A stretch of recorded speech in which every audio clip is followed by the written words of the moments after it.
Good morning, all. Today we are learning about some challenges of social marketing.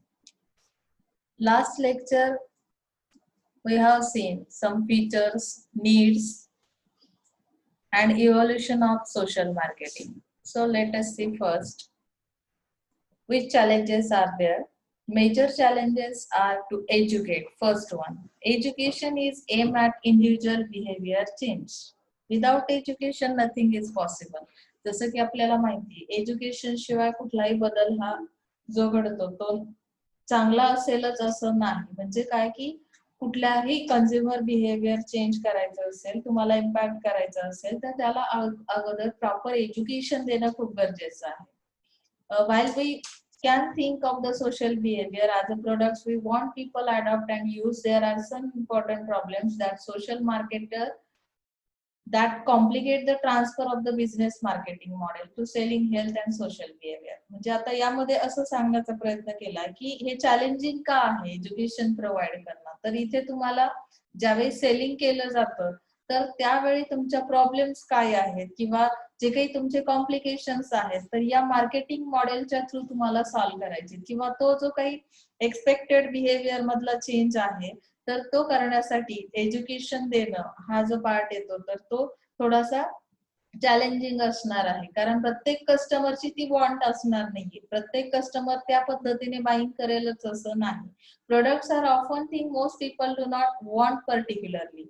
म्हणजेच काय की products जे आहेत अशा टाईपचे, मग त्यामध्ये मी तुम्हाला मागच्या लेक्चरलाही सांगितलं की हेल्मेट विअर करणं हा जो काही तुमचा बिहेवियर आहे तर हेल्मेट घेण्यामागचं रिझन प्रत्येकाचं डिफरंट असणार आहे. तो प्रोडक्ट परचेस करताना कस्टमर कुठल्या वेने तो परचेस करतो किंवा त्याचं बिहेवियर काय असणार आहे, तो चेंज जो असेल तर प्रत्येकाला अपेक्षित असणार आहे का, तर हे त्यासाठी चॅलेंजिंग असणार आहे. Also if you are trying to prevent someone from engaging in a particular behaviour, it is challenging to convey that idea without portraying the behaviour you don't want.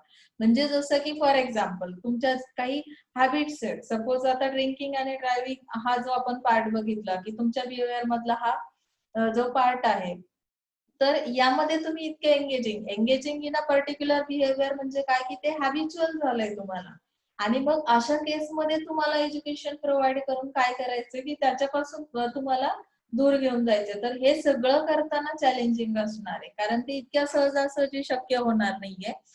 Second thing आहे इंटेन्सिबल product. आता बऱ्याचदा असं आहे की काही गोष्टी suppose आता तुम्ही सेलिंग करताय तर सेलिंग करताना तुम्ही मार्केटिंग करता, ऍडव्हर्टायझिंग करता, त्यावेळी तुमच्याकडे जे प्रोडक्ट्स असतात दॅट आर टँजिबल प्रोडक्ट्स, त्यामुळे तुम्ही ते पाहू शकता, टच करू शकता किंवा त्याला जे काही त्याचा स्मेल आहे तो पण तुम्ही घेऊ शकता. तर यामध्ये तुम्हाला मार्केटिंग करणं इझी आहे. That is called commercial marketing.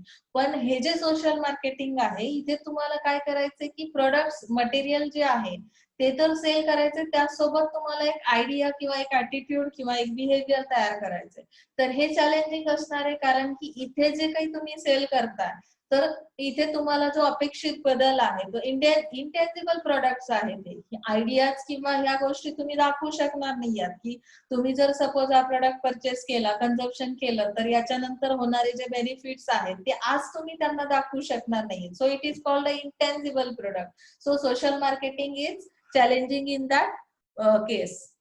Next thing is marketer not the owner of product. See, the product design is not controlled by the social marketer, and moreover the product requires a cost. So there is not much that can be done besides trying to position it in a favorable way. For example, persuading the target audience to wear helmet for protection of head from injury while driving when the marketer is not the manufacturers of helmets. जेव्हा social marketing केलं जातं, marketer as a marketer तुम्ही त्याचे owner नाही आहात त्या प्रोडक्टचे. तुम्ही काय करताय, फक्त एक बिहेवियर, कस्टमरचं बिहेवियर चेंज करताय, त्याचं मार्केटिंग करताय. कशासाठी की तुम्हाला तो अपेक्षित बदल सोसायटीमध्ये घडवून आणायचा आहे. मग आता तुम्ही हेल्मेट विअर करा असा जेव्हा मेसेज प्रोव्हाइड कराल त्यावेळी तुम्ही ओनर असणार नाही आहात त्या हेल्मेट जो काही प्रोडक्ट तयार केला जातोय तर मॅन्युफॅक्चरर तुम्ही असणार नाही आहात त्या हेल्मेटची किंवा त्याची कॉस्ट किती असली पाहिजे किंवा ती तुमच्या अंडर कंट्रोल असणार नाही. तुम्हाला फक्त काय करायचंय की हा प्रोडक्ट त्याचे इम्पॉर्टन्स काय आहे तुमच्या इंडिव्हिज्युअल पर्सन साठी किंवा सोसायटीसाठी ते कसं बेनिफिशियल आहे. तर त्यामुळे इथे सुद्धा तुम्हाला हे मार्केटिंग करणं कसं असणार आहे, चॅलेंजिंग असणार आहे. हा एक थर्ड चॅलेंजिंग फॅक्टर तुमच्याकडे आहे की तुम्ही ओनर नसताना त्या प्रोडक्टचे तुम्हाला ते बिहेवियर त्या पर्टिक्युलर कस्टमर मध्ये आणायचं आहे किंवा तो बदल घडवून आणायचा आहे.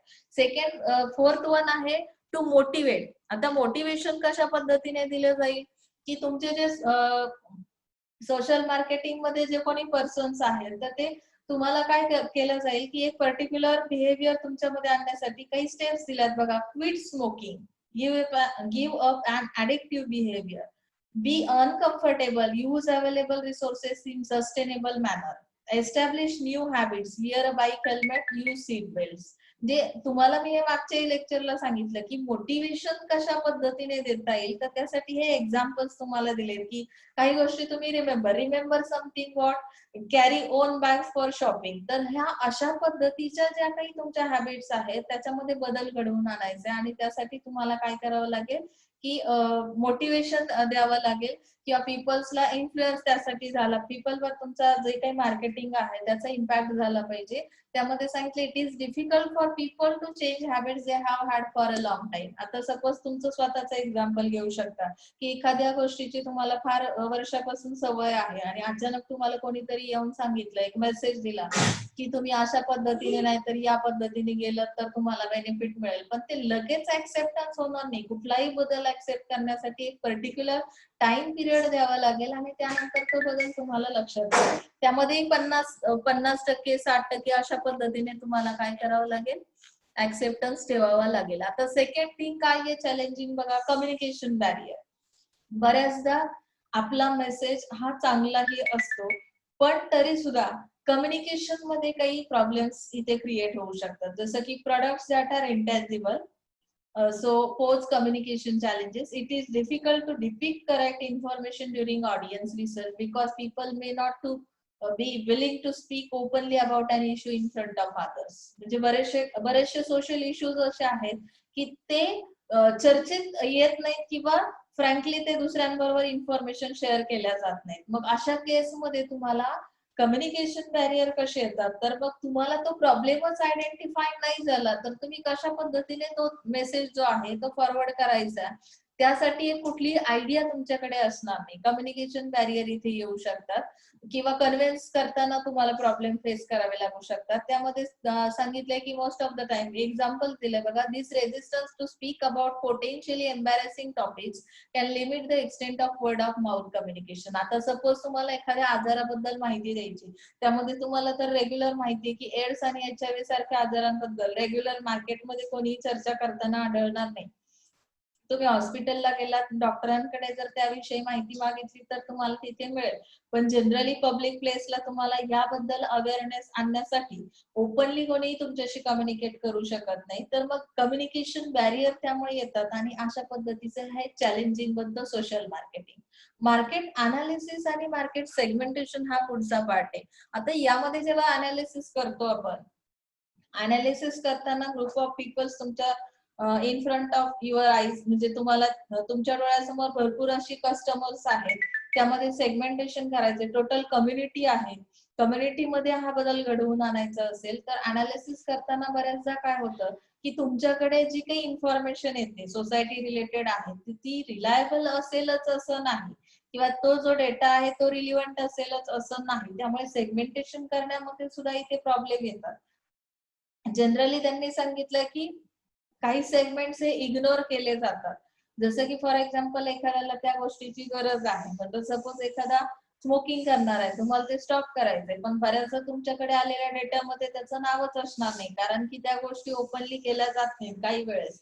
तर मग अशा केसमध्ये तुम्ही तो चांगला मेसेज त्या पर्सन पर्यंत तुमचा जाणारच नाही, त्यामुळे ते चॅलेंजिंग बनेल. यामध्ये 7 पॉइंट दिला, नो इमिजिएट रिवॉर्ड. जसं मी तुम्हाला मागच्या लेक्चरलाही सांगितलं की आता एक्झाम्पल सांगितले बघा, last thing save water save trees. तर ह्या गोष्टी तुम्ही केल्यामुळे तुम्हाला काय बेनिफिट मिळेल ते पुढच्या 10-15 वर्षांनी तुम्हाला जाणवणारच आहे की एन्व्हायरमेंट मध्ये कुठला बदल झाला, त्यामुळे आपल्या हेल्थवर, सोसायटीची हेल्थ कशा पद्धतीने इम्प्रूव्ह होते. तर त्यासाठी तुम्हाला कोणी लगेच तर काही रिवॉर्ड वगैरे देणार नाहीये.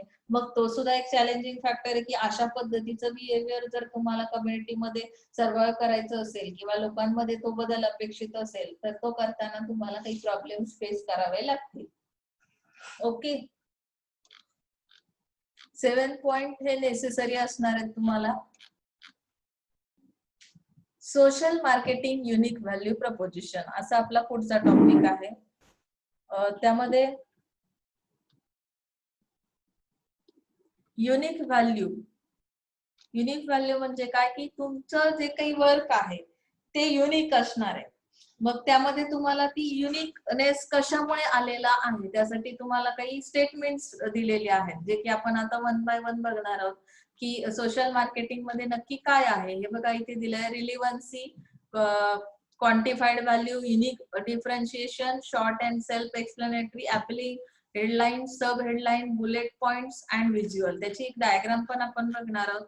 त्यामध्ये बघा आपण वन बाय वन स्टडी करूया. रिलिव्हन्सी. आता युनिक व्हॅल्यू प्रपोजिशन हा जो पार्ट येतो की ही जी काही व्हॅल्यू प्रोव्हाइडेड झाली किंवा ही जी व्हॅल्यू सोशल मार्केटिंगला आहे, कमर्शियल मार्केटिंग पेक्षा हे मार्केटिंग कसं डिफरंट आहे, तर त्यासाठी आपण काय काय प्रोग्राम्स करू शकतो. तर यामध्ये सांगितले रिलिव्हंट असणं गरजेचं आहे. जो काही तुम्ही मेसेज प्रोव्हाइड कराल, मग त्यामध्ये दिलंय how a change in behaviour will solve problems of an individual and improve the society at a large. जो मेसेज आहे त्यामध्ये कस्टमरला तुम्हाला अशा पद्धतीने एक्सप्लेनेशन द्यावं लागेल की ज्या सोशल इश्यूज वर तुम्ही मेसेज टाकलेला आहे, तर त्या मेसेजमुळे कशा पद्धतीने तुमच्या बिहेवियर मध्ये बदल होईल किंवा सोसायटीसाठी ते कसं बेनिफिशियल असेल, तर ते रिलिव्हंट असणं खूप गरजेचं आहे. बऱ्याचदा विषयांतर होतं, आपल्याला जे सांगायचं असतं त्याच्यापेक्षा वेगळा मेसेज जर फॉरवर्ड झाला तर कदाचित तुम्हाला अपेक्षित असलेला बदल त्या कस्टमर मध्ये होणार नाहीये. क्वांटिफाईड व्हॅल्यू म्हणजे काय, डेलिव्हर स्पेसिफिक बेनिफिट्स. बऱ्याचदा आपण काय करतो की आपल्याला मेन आपलं ऑब्जेक्ट काय आहे, ऍज अ कस्टमर आपल्या माइंड मध्ये काही ऍक्सेप्टन्स आपण ठेवलेले असतात की मी जर हा प्रोडक्ट परचेस केलेला आहे तर यातून मला नक्की काय मिळणार आहे, आफ्टर कन्झम्पशन मी सॅटिस्फाईड होणार आहे का. तर ज्यावेळी तुम्ही सोशल मार्केटिंगचा मेसेज प्रोव्हाइड करताय, सोशल मार्केटिंग करताय, काही आयडियाज डिलिव्हर करताय, त्यावेळी तुम्हाला तुमची व्हॅल्यू जर वेगळी, काही युनिकनेस त्यामध्ये दाखवायचं असेल, तर तुम्हाला काही स्पेसिफिक बेनिफिट्स त्यासाठी द्यावे लागतील की तुमच्यामध्ये हा बदल घडेल आणि त्यामुळे तुम्हाला हे बेनिफिट मिळेल. जसं की प्रोडक्ट कन्झम्पशन नंतर आपण सांगू शकतो मी एखादा प्रोडक्ट यूज केला तर मला त्यामधून काय बेनिफिट मिळालं. थर्ड थिंग आहे युनिक डिफरन्शिएशन. आता इथे सांगितलं it tells the ideal prospectus why they should change or adopt a particular habit or behaviour and not continue with the original one. आता युनिक डिफरन्शिएशन म्हणजे काय की काही आयडियल अशा थिंग्स असतात की ज्याच्यामध्ये तुम्हाला सांगू शकता तुम्ही की त्या आयडियाजमुळे तुमची जे काही हॅबिट्स आहेत, ओल्ड हॅबिट्स आहेत, तर त्या जर कंटिन्यू नाही केल्या आणि आताची जी काही आपली न्यू वन आयडिया आहे, ओरिजिनल आयडिया आहे, ती जर आपण इम्प्लिमेंट केली तर आपल्यामध्ये काय बदल होऊ शकतो.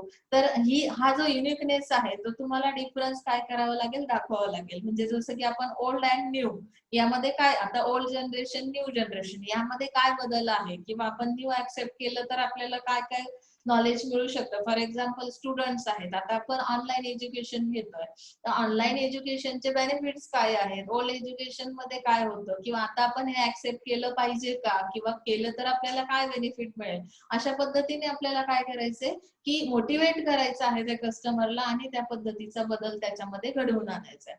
नेक्स्ट थिंग आहे व्हॅल्यू प्रपोजिशन मध्ये शॉर्ट अँड सेल्फ एक्सप्लेनेटरी. बऱ्याचदा असं आहे की आपण एसे रायटिंग करतो, एसे रायटिंग चालणार नाही, आपण मार्केटिंगचा विचार करतोय, सोशल मार्केटिंग मध्ये आहोत. जी काही ऍडव्हर्टायझिंग केली जाईल त्यामध्ये काय सांगितलं, it can be read and understood within a seconds.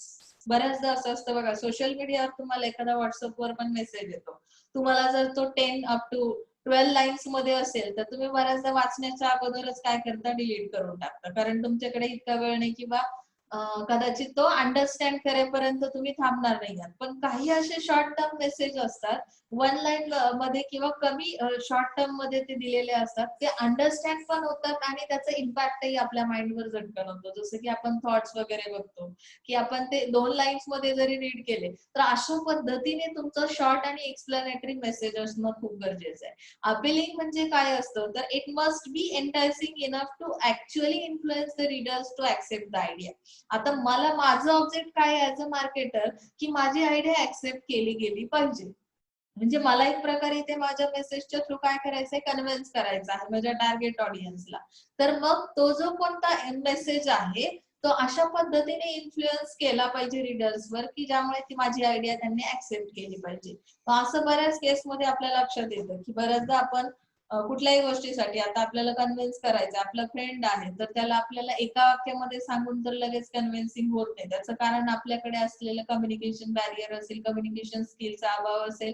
पण इथे जर तुम्ही या गोष्टी लक्षात घेतल्या सोशल मार्केटिंग मधल्या, तर तुमच्या लक्षात येईल की सोशल इश्यूज सॉल्व्ह करणं हा प्रॉब्लेम जो आहे तो बिग आहे आणि त्याच्यासाठी आपल्याला इफेक्टिव्हली काहीतरी वर्क करावं लागेल. इफेक्टिव्हनेस जेव्हा असेल तुमच्या कम्युनिकेशन मध्ये तेव्हाच तो मेसेज काय करतील, रीडर्स ऍक्सेप्ट करतील किंवा तुमच्या आयडियाज ऍक्सेप्ट करतील. हेडलाईन्स मध्ये काय येतं, तर हेडलाईन्स आता सपोज तुम्ही एखादी मार्केटिंग करता, ऍडव्हर्टाईज तयार केलेली, त्याची हेडलाईन कशी असली पाहिजे बघा. The value preposition is usually a block of text consisting of the following. तुम्हाला खाली डायग्राम पाहायला मिळेलच. त्यामध्ये दिलं हेडलाईन कशी असावी. एक ऍडव्हर्टाईज बनवायची, तुमचं एक प्रोडक्ट आहे, इमॅजिन करा तुम्ही साधं क्रिकेटचं एक्झाम्पल घेऊ. क्रिकेटचे बॉल तुम्ही सेल करताय, तुमच्याकडे आहेत. मग आता ते जर सेल करताना तुम्हाला सोशल मार्केटिंगच्या थ्रू काय करायचंय, की एन्व्हायरमेंट साठी ते बेस्ट असलं पाहिजे, तुमच्या हेल्थ साठी बेस्ट असलं पाहिजे, ते हानिकारक असलं नाही पाहिजे, ते प्रिव्हेन्शन त्यामध्ये काय काय येतील किंवा काय, त्याची हेडलाईन मला तयार करायची. This should be able to grab the attention of the target audience. बघा तुमचा आता एखादा न्यू मूवी लॉन्च होतोय आणि त्याची ऍडव्हर्टाईज आहे, तर तुम्ही काय करता की एकदम ब्रॉड याच्यामध्ये किंवा कलर कॉम्बिनेशन जे आहे त्या हेडलाईनचं ते इतकं अट्रॅक्टिव्ह केलेलं असतं की तुमचं पहिल्यांदा लक्ष त्या ऍडव्हर्टाईज मध्ये त्या वर्डवर जातं. म्हणजे ती तुमची हेडलाईन झाली. The end benefit being offered or the very purpose of campaign in one short sentence can be given as headline. आता काही लोकांना हेडलाईन हेच कळत नाही, मग ते काय करणार की भला मोठा मेसेज एक पॅरेग्राफ टाकून दिला. पॅरेग्राफ वाचण्यासाठी एवढा वेळ कोणी घेत नाही. त्यामुळे हेडलाईनचा इम्पॅक्ट जो व्हायला हवा, इन्फ्लुएन्स जो तुमच्या रीडर्सवर व्हायला हवा किंवा ऍक्सेप्टन्स जो यायला हवा, तो तुम्हाला अपेक्षित रिझल्ट मिळत नाही. सब हेडलाईन कशी असली पाहिजे. आता मला कळलंय हा मूवी आहे, बरोबर, मूवीचं नाव कळलंय. सब हेडलाईन मध्ये कुठला मेसेज असला पाहिजे, a specific explanation of what is being offered for whom and why is it useful for you. म्हणजे जसं की त्यामध्ये ऍक्टर्स कुठले आहेत, विलन कोण आहे किंवा त्याचे डायरेक्टर कोण आहे, सिंगर कोण आहे, म्हणजे तुमची जी काही आवड आहे, तुम्हाला सपोज मूवी बघणं ही तुमची हॅबिट आहे, पण सब हेडलाईन मध्ये जर तुमच्या लक्षात आलं की ऍक्टर माझ्या चॉईसचा नाही किंवा माझा असं फेवरेबल नाही, तरी सुद्धा ते रिजेक्शन त्या प्लेसला होऊ शकतं. म्हणजेच काय की सोसायटीसाठी जेव्हा एखादा मेसेज तुम्ही द्याल, त्याची हेडलाईन कशी असली पाहिजे, इन शॉर्ट असली पाहिजे. सब हेडलाईन मध्ये त्याचं एक्सप्लेनेशन असलं पाहिजे की कशासाठी हे तुम्ही ऑफर केलेलं आहे, कोणासाठी आहे आणि ते किती युजफुल आहे तुमच्यासाठी. नेक्स्ट थिंग आहे बुलेट पॉइंट्स, जे की ब्लिंक होतात. तुम्ही ऍडव्हर्टाईज मध्ये बऱ्याचदा बघता, list the key benefits or features. म्हणजे त्याचे की फीचर्स किंवा बेनिफिट्स तुम्हाला समजणं खूप गरजेचं आहे, ते ब्लिंक करावे लागतील. व्हिज्युअल म्हणजे काय की तुमच्या डोळ्यासमोर काहीतरी अशी आयडिया जेव्हा क्रिएट होते, creation in mind, your mind, त्यामध्ये तुम्हाला इमेजेसचा वापर करावा लागेल. बऱ्याचदा इमेज पाहून किंवा फोटो किंवा ग्राफिक्स पाहून तुम्हाला काय होतं की तुम्ही कम्युनिकेशन होतं तुमचं इनडायरेक्टली. मग व्हिज्युअलायझेशन मध्ये काय करायचं की it communicates much faster than words. And in the e-commerce industry, there are several common unique value propositions. Speed of delivery. आता सपोज तुम्ही सर्व्हिस प्रोव्हाइड करता एखादी, तर मग त्याचं स्पीड कसं आहे, cost of shipping, return policies कशा आहेत, low price guarantee, transaction security, in stock status. आता ह्या सगळ्या गोष्टी तुम्हाला व्हिज्युअलाइज करायच्या असतील तर तुम्हाला काय करणं गरजेचं आहे. आता सपोज त्यांनी एक एक्झाम्पल दिलंय. In social marketing, the unique value proposition could be the incentive of immediate benefit of adopting a change in habit or behavior. आता incentives कुठले तुम्ही देणार आहात, जसं की for example reduction of charges in electricity bills by using energy saving lamps. इथे काय केलं, तुम्हाला इन्सेंटिव्ह प्रोव्हाइड केलं की तुमचं बिल जे काय आहे इलेक्ट्रिसिटीचं बिल जे आहे त्याचे चार्जेस कमी तुम्हाला पे करावे लागतील जर तुम्ही काय केलं, कुठला प्रोडक्ट यूज केला, एलईडी लॅम्प्स यूज केले. एलईडी चे प्रोडक्ट जर तुम्ही वापरले तर तुम्हाला इलेक्ट्रिसिटीचं बिल कमी येणार आहे. म्हणजे तुम्हाला काय केलं एक प्रकारे इथे की मोटिवेट करण्याचा प्रयत्न केला, एनकरेज केलं की तुम्ही ह्या पद्धतीचे प्रोडक्ट ऍक्सेप्ट करा. म्हणजे तुमच्या बिहेवियर मध्ये त्यांनी बदल घडवून आणण्याचा प्रयत्न केलाय. सी दिस ऍडव्हर्टायझिंग क्लिअर एवढी नाही दिसत आहे तरी पण बघण्याचा प्रयत्न करा. फर्स्ट बघा, लेफ्ट साइडला जे काही त्यांनी एक मेसेज दिलेला आहे, child marriage comes denies a girl. तर इथे काही कमेंट्स दिलेल्या आहेत, आपण त्या बघूया म्हणजे तुम्हाला हा मेसेज कळेल नक्की काय आहे. कमेंट्स मध्ये दिलाय, headline is distinct and clear where in a change in attitude towards child marriage is appeal for. Headline काय आहे की इथे तुम्हाला डिनाय करायचं म्हणजे जे काही आपल्याकडे चाइल्ड मॅरेज होतात तर त्यावर तुम्हाला रोखठाम आणायची असेल, ते थांबवायचे तुम्हाला, ते जे बिहेवियर आहे तुमचं ओल्ड वन त्यामध्ये तुम्हाला बदल घडवायचा असेल, ऍटिट्यूड तुमचं चेंज करायचं असेल तर ती हेडलाईन कशी असली पाहिजे, clear and distinct. Text paragraph is decent and readable. तुमचं जे काही टेक्स्ट मटेरियल तुम्ही देता इथे तर तो जो पॅरेग्राफ आहे तो रेडेबल म्हणजे काय, वाचता येण्यासारखा असला पाहिजे. It tells a story of what and how for हुम. म्हणजे हे नक्की कशासाठी, बऱ्याचदा सगळं काही वाचल्यानंतरही कळत नाही कोणासाठी मेसेज आहे. तर ते सगळं क्लिअर असलं पाहिजे पिक्चर, जे की हेडलाईन वरून तुम्हाला ते पिक्चर क्लिअर होईल. Image is relevant to the message, म्हणजे इमेजेस कुठल्या तुम्ही युज केल्यात तुमच्या जे काही सोशल मार्केटिंग करताय तर त्यामध्ये असणारे इमेजेस त्या क्लिअर असल्या पाहिजे. त्यानंतर त्या रिलिव्हंट असल्या पाहिजे, म्हणजे तो जो मेसेज तुम्ही दिलेला आहे की चाइल्ड मॅरेज तुम्हाला अवॉइड करायचं तर त्यासाठी कसा मेसेज, ती पिक्चर कुठलं असलं पाहिजे, इमेज कुठली असली पाहिजे. Benefits of change in attitude are clearly mention on the left hand side top. म्हणजे तुम्हाला होणारे जे बेनिफिट्स आहेत हे बघा लेफ्ट साइडला त्यांनी दिले. Child marriage progress towards basic development goals. म्हणजे इथे तुम्हाला डेव्हलपमेंट जी आहे सोसायटीची ती जर अपेक्षित असेल तर चाइल्ड मॅरेज अवॉइड करणं गरजेचं आहे. नेक्स्ट थिंग आपण आता नेक्स्ट पॉइंट बघतोय, रिलिव्हन्स ऑफ सोशल मार्केटिंग. आता रिलिव्हन्स मध्ये काही सब पॉइंट्स दिलेले आहेत, जसं की for example it promotes consumption of socially desirable products and services. म्हणजे आता कंझम्पशन नक्की कुठल्या गोष्टीचं कशासाठी प्रमोट करणार आहात, सोशली डिझायरेबल प्रोडक्ट्स कुठले आहेत तर त्यासाठी तुम्हाला एक्झाम्पल माहिती की ग्रीन मार्केटिंग कंपेन्स राबवल्या जातात, ज्याच्या थ्रू तुम्हाला काय केलं जातं, अलर्ट केलं जातं. किंवा त्यांनी सांगितलंय campaign against the use of plastic bag, use of sugar, use of low sugar alternative किंवा सफर टॉईज. रिलिव्हन्सी मध्ये सेकंड थिंग येते हेल्थ एज्युकेशन. आता हेल्थ रिलेटेड एज्युकेशन प्रोव्हाइड करायचं, जसं आपण मागच्या लेक्चरला पाहिलं की इम्युनायझेशन ऑफ चिल्ड्रन, त्यानंतर HIV AIDS related awareness, cancer awareness. म्हणजे अशा ज्या काही तुमच्या कंपेन आहेत त्याबद्दल अवेअरनेस आणण्याचं काम केलं जातं. किंवा ओबेसिटी आहे, टीन प्रेग्नन्सी आहे, अशा पद्धतीचे बरेच हेल्थ रिलेटेड प्रॉब्लेम्स यामध्ये घेतले जातात. Eradication of social इव्हिल्स. आता इरॅडिकेशन म्हणजे पूर्णपणे काढून टाकणे. आता सोसायटीसाठी कुठल्या गोष्टी अशा आहेत की त्या आपण पूर्णपणे काढून टाकू शकतो की ज्या सोसायटीवर बॅड इम्पॅक्ट करतात किंवा तुमचं जे काही लाईफ आहे त्या क्वालिटी लाईफ आहे त्याच्यावर इम्पॅक्ट करतात. जसं की for example anti dowry campaigns, हुंडा पद्धत आपल्याला माहितीये की त्याचे परिणाम आणि दुष्परिणाम दोन्ही गोष्टी तुम्हाला माहिती आहेत. Save the girl child campaign, stop girl child marriage, prevention of domestic violence. तर अशा पद्धतीच्या ज्या काही सोसायटीमध्ये गोष्टी आहेत त्या आपल्याला काय करायच्या आहेत, पूर्णपणे काढून टाकायच्या आहेत. Creating and contributing to community. आता कॉन्ट्रीब्युशन कुठलं असलं पाहिजे, काय क्रिएट करणार आहात त्याच्यासाठी तुम्हाला अवेअरनेस दिलं जाईल. For example voting. बऱ्याचदा आपल्याला कंटाळा आलाय म्हणून न जाणारी मंडळी पण बघायला मिळते की वोटिंगला जाण्याचा कंटाळा येतो किंवा त्याचं फार इम्पॉर्टन्स तुम्हाला कळत नाही की आपल्या एक वोटमुळे काय परिणाम होऊ शकतात, आपण आपले लीडर कशा पद्धतीने चूज केले पाहिजे, त्यासाठी आपल्याकडे कुठलं नॉलेज असलं पाहिजे किंवा तो बेस काय असेल. तर या पद्धतीचं जे काही अवेअरनेस आहे, म्हणून त्यांनी सांगितले की creating and contributing to community. कम्युनिटीसाठी तुमचा रोल काय आहे, तुमच्या रिस्पॉन्सिबिलिटीज काय आहेत, त्याबद्दल तुम्हाला काय करायचंय, अवेअरनेस आणायचंय. तेही तुम्ही सोशल मार्केटिंगच्या थ्रू करू शकता. नर्चरिंग पेट्स, त्यानंतर volunteering for social issues and crime prevention.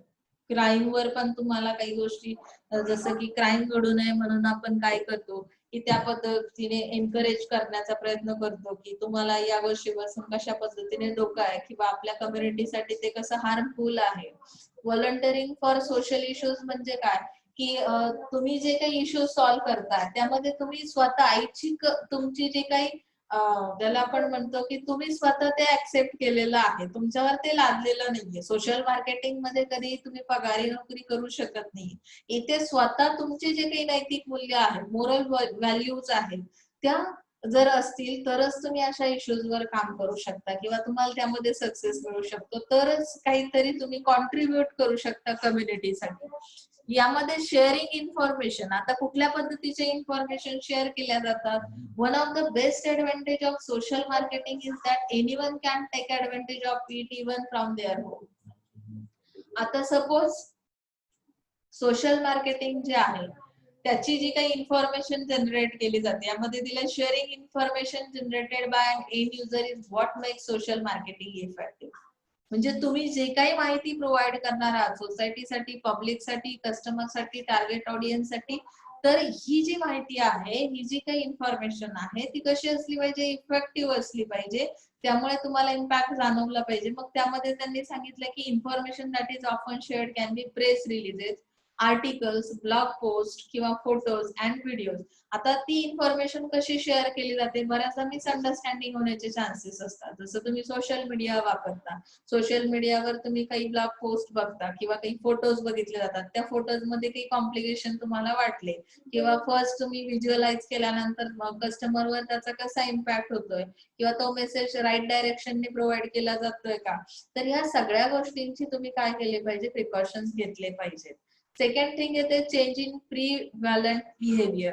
आता प्री व्हॅलंट बिहेवियर म्हणजे काय की जनरली काही गोष्टी फार कॉमन मानल्या जातात. जसं फॉर एक्झाम्पल त्यांनी दिलं अँटी टोबॅको कम्पेन, मग त्याच्या विरोधात तुम्हाला मोहीम सुरू करायची, तर हे तर जनरल आहे किंवा तुमचं हे कसं बिहेवियर आहे, प्री व्हॅलंट बिहेवियर आहे. मग त्यामध्ये तुम्हाला सांगितलंय social marketing targets individuals to encourage them to change their risky, unhealthy and undesirable beliefs, attitudes and behaviours to achieve changes in the prevailing behaviours in general population. आता general पॉप्युलेशनचं मी सांगितलं की बऱ्याचशा गोष्टी ह्या कॉमन आहेत किंवा जनरल आहेत असं आपण समजतो, आणि त्यामुळे ते जे काही हॅबिट्स आहेत तुमच्यामध्ये काय झालेले असतात, आलेले असतात. तर मग ते घालवायचे असतील तर त्यासाठी तुम्हाला त्या पद्धतीच्या मोहीम सुरू कराव्या लागतील, कंपेन सुरू कराव्या लागतील, आणि तेव्हा ते अवेअरनेस यायला सुरुवात होईल. मग त्यामध्ये चेंज जर आणायचं असेल तर कुठल्या कुठल्या गोष्टी दिल्यात बघा. For example anti pollution campaign आहे, अँटी ड्रग्स कंपेन आहे, रोड सेफ्टी कंपेन आहे, क्राईम प्रिव्हेन्शन आहे. तर या सगळ्या गोष्टींचा मध्ये तुम्हाला बदल घडवून आणणं गरजेचं आहे. Equality in allocation of resources. आता रिसोर्सेसची इक्वॅलिटी, त्यामध्ये जर बघायला गेला तर एक वर्ग अतिशय हाय लेवलला जातो किंवा एक आपला जो वर्ग आहे तो पूर्णपणे लो लेवलला आहे. तर मग अशा वेळी जे रिसोर्सेस आहे त्याचं जे अलोकेशन आहे ते कशा पद्धतीने अलोकेट केलेले आहेत. आता सपोज सोशल मार्केटिंग काय करतं, who have political power to determine the allocation of society's financial and other resources rationally and to ensure equality of access and opportunity under human rights. आता ह्युमन राईट्स काय सांगतात की equality असणं आणि opportunity provide करणं. Equal असेल सोसायटीमध्ये कुठला सोर्स आहे, आता फायनान्शियल किंवा अदर जे रिसोर्सेस आहेत त्यांचं इक्वल डिस्ट्रीब्युशन केलं जाईल, आणि त्यामध्ये तुम्हाला सांगितलंय राईट टू एज्युकेशन. आता एज्युकेशनचा जो राईट आहे तो प्रोव्हाइड केला, मग तो सेम कोणासाठी असेल, allocation of resources girl child असेल किंवा बॉय असेल, तर यामध्ये एज्युकेशन हे दोघांना समान मिळालं पाहिजे, हा जो मेसेज आहे सोसायटीमध्ये बदल घडवून आणणार आहे आणि तो तुम्हाला काय करावा लागेल, सर्वाइव्ह करावा लागेल. यामध्ये फायनान्शियल इन्क्लुजन असेल, पब्लिक ट्रान्सपोर्ट असेसिबिलिटी असेल. असं तर नाहीये की फक्त काही ठराविक अशा गोष्टी की ज्याच्या थ्रू फक्त पब्लिक मध्ये मेल फिमेल असा डिस्क्रिमिनेशन केलं जात असेल, तर तिथे तुम्हाला काय करायचंय की अशा पद्धतीचा नवीन बदल घडवून आणायचा आहे आणि ते फक्त सोशल मार्केटिंगच्या थ्रूच करणं पॉसिबल आहे. आपल्यासाठी 8 पॉइंट सफिशियंट आहेत. प्रोटेक्टिंग द एन्व्हायरमेंट, एन्व्हायरमेंट मध्ये मी जसं सांगितलंय की कुठला मेसेज असेल, वॉटर क्वालिटी, एअर क्वालिटी. तुम्ही घेतलेत हे पॉइंट्स तरी चालेल, नाही घेतलेत फक्त 7 पॉइंट्स घेतलेत तरी सुद्धा चालेल. जर एक्झामला क्वेश्चन आला तर 7 पॉइंट्स मिनिमम असणं गरजेचं आहे. Next, environment in social marketing. Let us see. There are 5 types of environments: political, legal, economic, technological, social and cultural, demographic, trends. Okay, so let us see one by one. Components of social marketing. Social मार्केटिंगचे काही components तुम्हाला diagram दिसते. Micro environment आणि macro environment. त्यामध्ये micro मध्ये बघा, first पॉइंटला resources, suppliers, priority, current alliance, partners, past performance. आता इथे मायक्रो आणि मॅक्रो मध्ये बेसिक डिफरन्स काय आहे बघा, की मायक्रो एन्व्हायरमेंट मध्ये जो काही स्टडी केलेला आहे तो एक्सटर्नल फॅक्टर्स यामध्ये तुमच्या लक्षात येतील आणि मॅक्रो एन्व्हायरमेंट मध्ये तुमचा जो स्टडी आहे, मॅक्रो मध्ये तुमचा जनरली डीप स्टडी दिलेला आहे. Demographic forces, economic forces. म्हणजे काय की एन्व्हायरमेंट स्टडी करताना आपल्या सराउंडिंगचा विचार केला जातो. एन्व्हायरमेंट मीन्स व्हॉट, तर ते आपलं सराउंडिंग आहे. ते सराउंडिंग जर तुम्हाला मार्केटिंग मध्ये तुम्ही स्टडी करताय तर सोशल मार्केटिंगचं जे एन्व्हायरमेंट आहे ते बघा कशा पद्धतीने तयार झालंय. मग मायक्रो एन्व्हायरमेंट आहे. मायक्रो एन्व्हायरमेंट मध्ये तुम्हाला लक्षात येईल, it is a internal environment. आता मायक्रो म्हणजे काय, इंटरनल एन्व्हायरमेंट.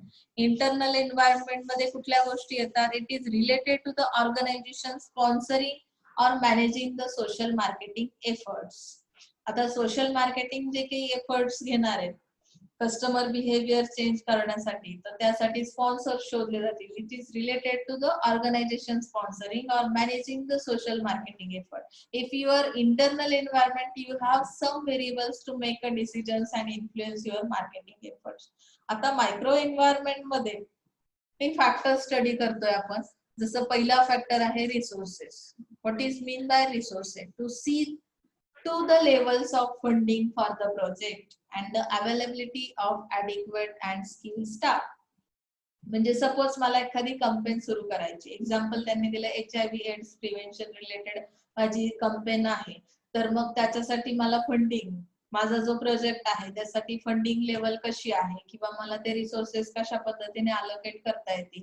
त्यानंतर माझ्याकडे स्किल स्टाफ आहे का, जे काही मेसेज फॉरवर्ड करणारा स्टाफ आहे किंवा सोशल इश्यूज रिलेटेड जे काही ऑडियन्स त्यासाठी तुम्ही टार्गेट केलेली आहे त्यासाठी एक्सपर्टाइज पर्सन्स माझ्याकडे आहेत का, ते कशा पद्धतीने अलोकेट केले जातील याचा विचार रिसोर्सेस मध्ये केला जाईल, इंटरनल एन्व्हायरमेंट मध्ये केला जाईल. Suppliers can control the success of business when they hold the power. आता सप्लाय करणारा जो पार्ट येतो तर त्यामध्ये सांगितलंय whether the organisation has distribution channels available for current products and services or there is a need to develop one.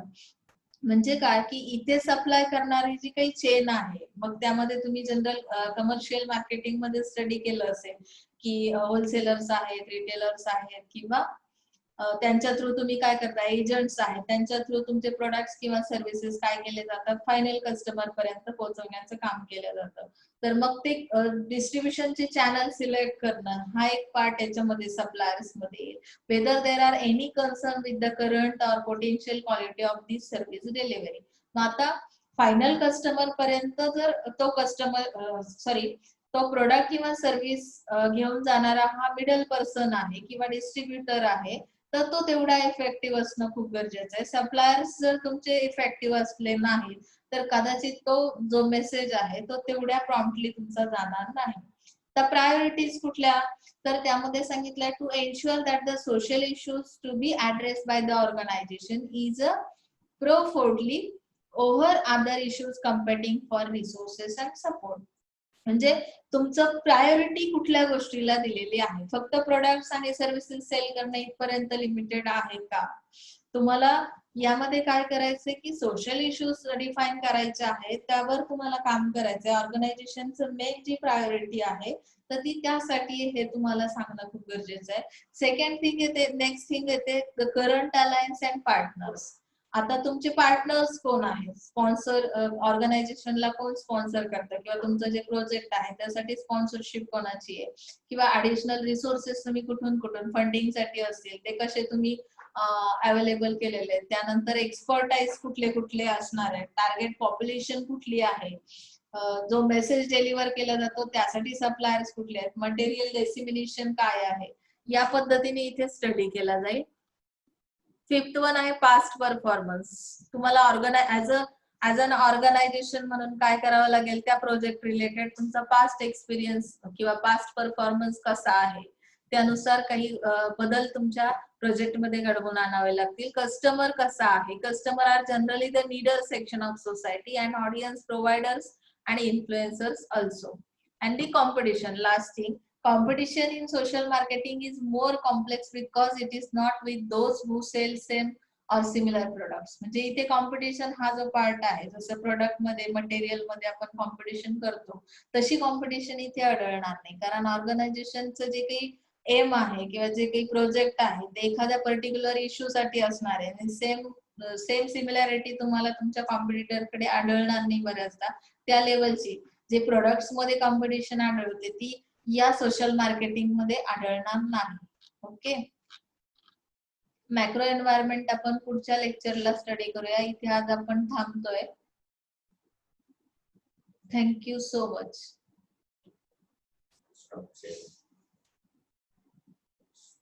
Sharing stuff.